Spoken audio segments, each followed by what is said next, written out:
So last night, or 2 days ago when this comes out, was Night of Champions, and yeah, I was expecting not an awful show as far as like quality went, but an awful show as in results went. Luckily, things didn't go too badly until right at the end, when, for me, an absolute nightmare occurred. But we will get into that a bit later on. But overall, it was a pretty decent show, to be fair. As I said, it didn't go as badly as I thought it was going to. It wasn't, like, a show of the year, for example. There was only really one standout match, maybe another. Some matches didn't quite deliver how I expected them to. But, yeah, as I said, overall, pretty bang average show overall. But let's get into the review of Night of Champions 2026. The show kicked off with Obafemi defeating Jey Uso to become the new king of the ring and earn a championship match at SummerSlam. And I made this perfectly clear during the Wrestling Breakdown Uncut show and during my predictions that I would be very happy if Oba got the win here, but I was fully expecting Brock Lesnar to show up, cost Oba the match, and there to be King Yeet and Jey Uso. However, that wasn't the case, and I'm very happy about that, to be honest. I feel like WWE were aware that Jey Uso getting the win might have caused some controversy, but, it's not, they've never shied away from controversy, so at the same time, I was still fully expecting it, but very happy that Oba got the win. I then expected Brock to show up in post-match to attack Obafemi, which didn't happen either. So, yeah, very happy that Oba, escaped, with all his limbs, essentially. But yeah, very happy that he's new king of the ring. You have to assume that he will face Roman. However, I wouldn't be against him going against Sami should Rollins go on to face Roman. Now, I don't think that's going to happen anymore, especially with the new unfortunate WWE champion.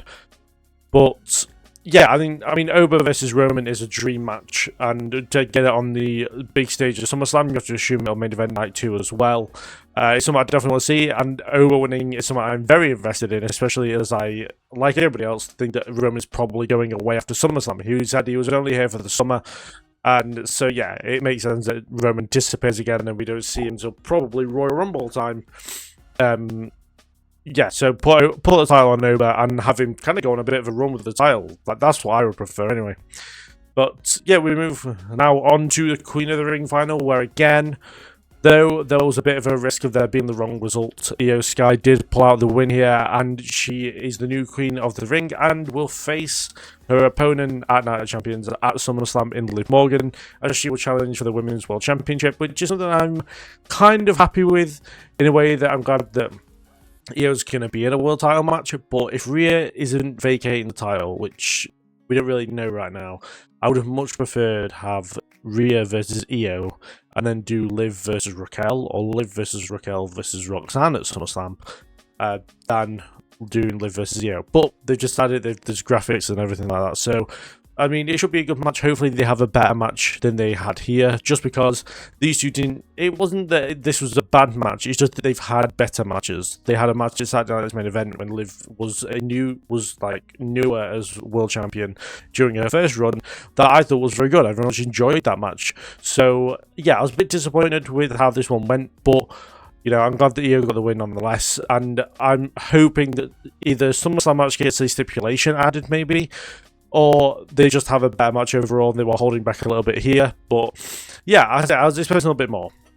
Speaking of wanting a little bit more, we do have the Steel Cage match where we had Seth Rollins defeating Bron Breakker. And don't get me wrong, this was a great match. It just wasn't the best match on the card, unfortunately. And it wasn't as good as the Backlash match or the Raw match that they've had previously. This is probably their third best match of the few. But the Steel Cage match was very good nonetheless. I like the fact that Rollins and Breakker both brought weapons into the ring. I like the fact there was blood involved.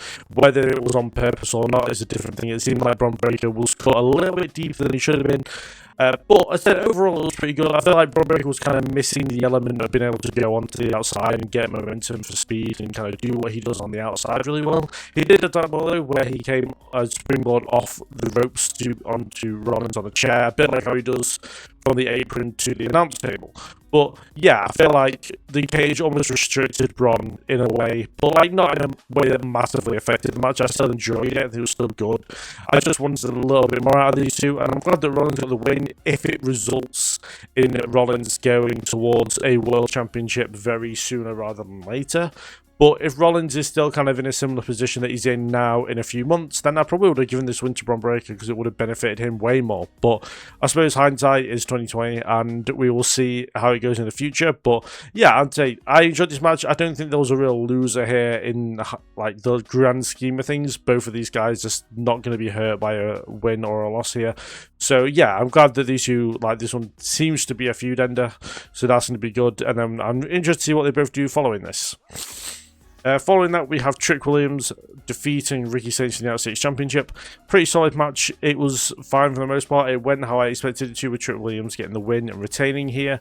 And yeah, it's kind of, this maybe wouldn't have gone amiss on a SmackDown, but I understand why they put it on a pay-per-view with it being Night of Champions and not a lot of championships being on the line compared to how it probably should be with the event being called Night of Champions. But yeah, I said it was a fine match. Solid defense with Trick. Obviously, Trick is massively over in Saudi Arabia as well, which is another reason why they put him on the card. But yeah, hopefully when it comes to SummerSlam, we get the triple threat match with Carmelo Hayes added to this one, or we just get the one-on-one singles match between Trick and Melo, which is what I want to see. It's something I know my brother really wants to see. And yeah, I hope that's the way we go for SummerSlam with Trick, is that we just have him in the ring with Melo at some point. But yeah, so this was a solid match, just not like massively eventful as far as like match quality or like it changed anything in the grand scheme of things. Going on to the second to last match of the card, where Tiffany Stratton defeated Jade Cargill to retain the Women's United States Championship in a match that really wasn't that good. I'm going to be honest with you. It was very clunky. It was very scrappy at times. It didn't really have any quality to it like we've seen these two have before. You know what? SummerSlam last year, they had a very good match. The Saturday main event in November last year, I believe it was, where Jade won the Women's Championship, was better than this one. But yeah, something just seemed a little bit off here, in my opinion. Like, not that it was like very mistake driven. There was a couple of mistakes here and there, but nothing that would consider it being a like awful match because of botches and stuff like that. It's just something didn't click, and it's fine. I expected all the interference, and that's exactly what we got. We got Chelsea getting involved, Charlotte Flair getting involved, Michin and B-Fab as well. All of them looked absolutely ridiculous in their bodysuits. They just went a little bit too much on one side, as far as like they're all just pink and flowery, and they all just, apart from Michin, who looked like a pirate. But yeah, it was just, I don't know, it kind of just looked a little bit weird. It did look like, ironically, when we said about the Royal Rumble last year, the Royal Rumble earlier this year, it looked like a load of Power Rangers just showed up and had a bit of a shenanigans fest. But you know what, the end result with Tiffany Stratton retaining the championship, I was very happy with. I'm glad that she gets to go, hopefully, into SummerSlam as United States champion and defend on that pay-per-view as well in her hometown. Who she faces, I'm not sure. I put on my SummerSlam card I'd like to see video that's already on the channel that she faces Chelsea Green and Blake Monroe in a triple threat match. I feel like that would be a solid match to do, and it would make perfect sense for the championship, but we will see how it plays out. As with Charlotte and Jade, you have to assume they will also meet at SummerSlam. Whether it's for a vacant championship, it remains to be seen, or whether they do a triple threat with Rhea, I'm not sure. But yeah, I don't know how much I'm going to enjoy that match, just because Charlotte isn't as good as she used to be, and Jade isn't great overall. Though she's getting better, don't get me wrong, she is she's better than she used to be, but she's still not great. It kind of depends on the opponent with Jade. But overall, as I said, it was kind of the worst match on the card. It was the weakest match by a fair mile. A bit disappointed because I know these two can do a lot better, but it is what it is. And then finally, the main event. Very mixed feelings about this one. The match itself was fantastic. And when it comes to wrestling, right, as much as fans get overly invested in the people that they love, the people that they're fans of, being invested in someone in a hatred kind of way, how I have done in the past with Rey Mysterio, Natalya, Sami Zayn, it helps matches as well.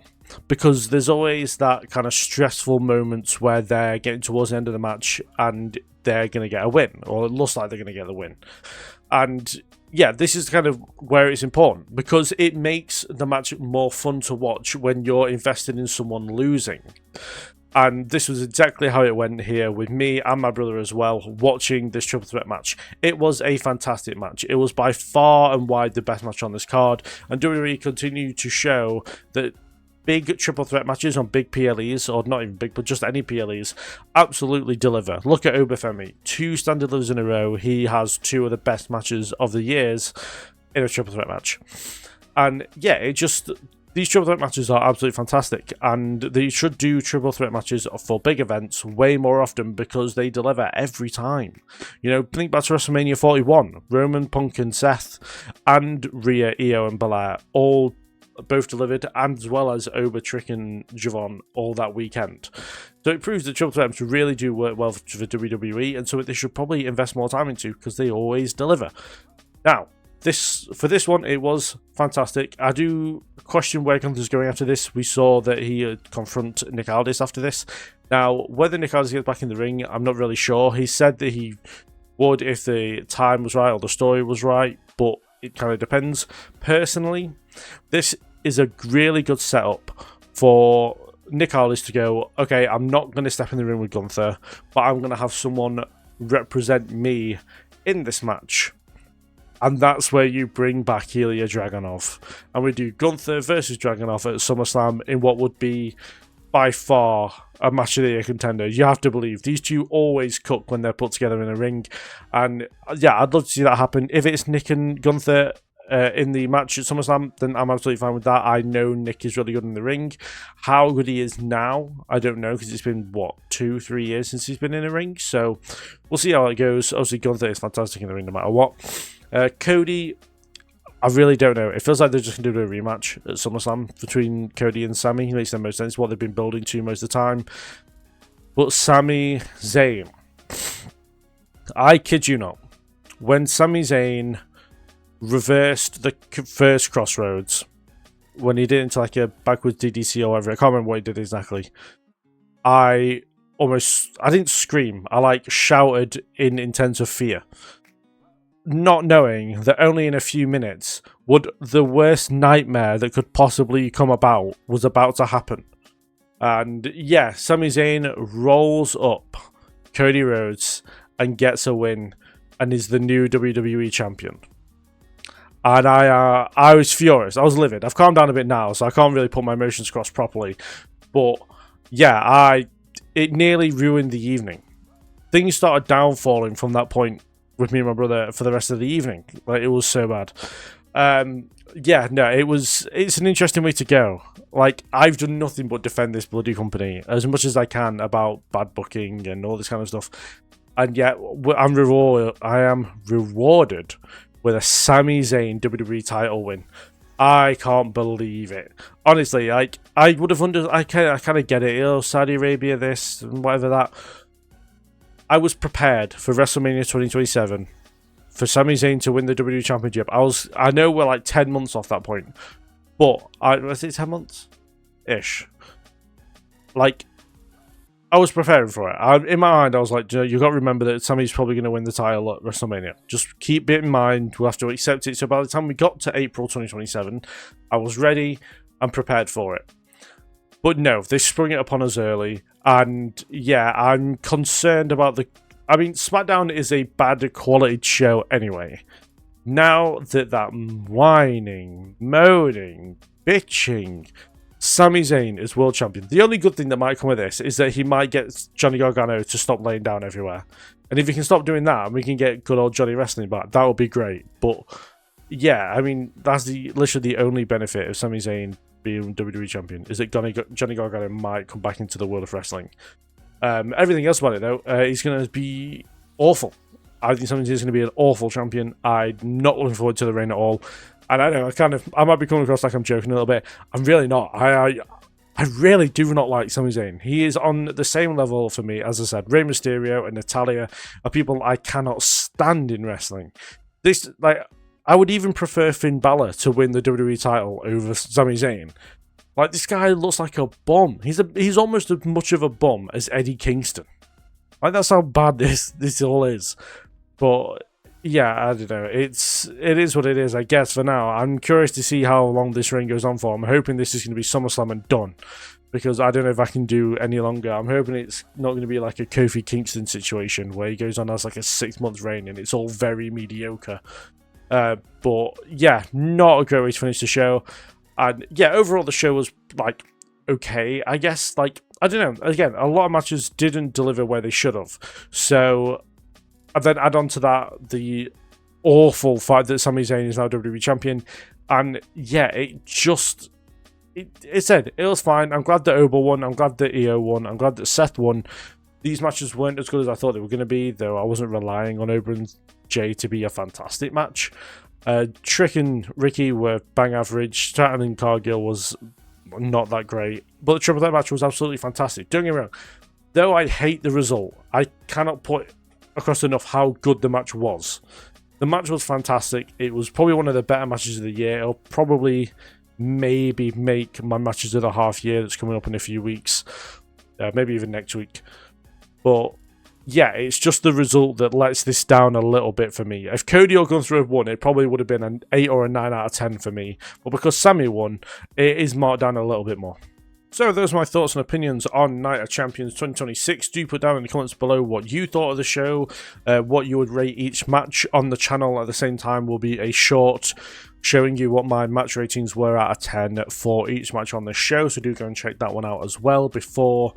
Don't go now. Wait till you finish. Actually, you could go now. You've watched the most of this video, so you could go now, actually. But...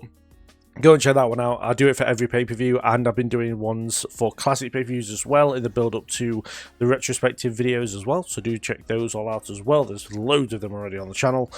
But yes, do subscribe and like the video, etc. There's a lot of stuff coming up on the channel this week as far as reviews go. Today, so Monday, we have this one, obviously, Night of Champions. Tuesday will be Great American Bash review. Wednesday will be Forbidden Door review. And Thursday will be Slammiversary review. And then on Friday, I will be putting out my matches of the month. I know it's a little bit later than usual, but obviously I want to get these reviews out first. So do stick around, do subscribe for those as well, and my end of year awards coming up as well, and my matches of the half year as well, so do look out for those. There's a lot of good stuff coming up on the channel, so do subscribe, as well as live streams every week. The Wrestling Breakdown Uncut is a show that me and Bobby from Bobby's Breakdowns do every week as a temporary home for Zero Uncut while he is away. So do look out for those by subscribing. And yeah, thank you very much for watching, and I'll see you guys in the next one.